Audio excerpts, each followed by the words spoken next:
In the early hours of Tuesday morning, 6 months of painstaking negotiations finally came to an end.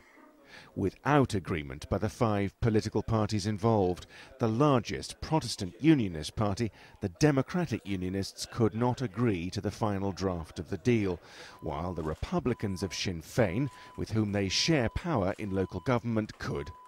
And I think a lot of good work has been done. It's been difficult and hard, and I'm sure, everybody would feel they've done their best. But at some time you have to call it. You can't just continue forever. You have to call it. So we've called it. It was a disappointing end, although the mediators sought to focus on the positive and the need to move forward. Yes, it would have been nice to have come out here tonight and say we've got all 5 parties completely signed on to the text. We are not there, but I believe there is a real prospect that we will get several of the parties to sign on to the text in full.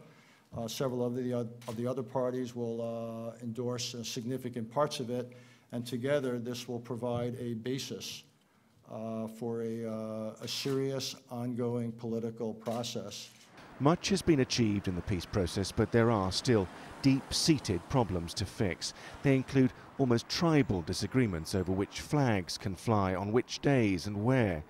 Then there's parades and marches, which have been the frequent cause of violence between Catholic and Protestant communities. The talks tried to suggest new bodies to deal with these problems.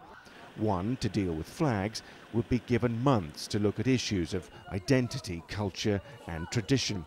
2 more were to deal with parades and marches, and several new bodies would address the issue of the violent past and how to come to terms with it.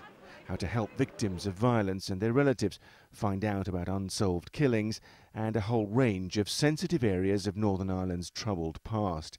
Digging up that past in search of reconciliation will be difficult for all sides. The failure to reach unanimous agreement for this deal shows how complex and divisive these issues still remain. After so much effort and the involvement of senior diplomat Richard Haas, this was not the result the optimists were hoping for.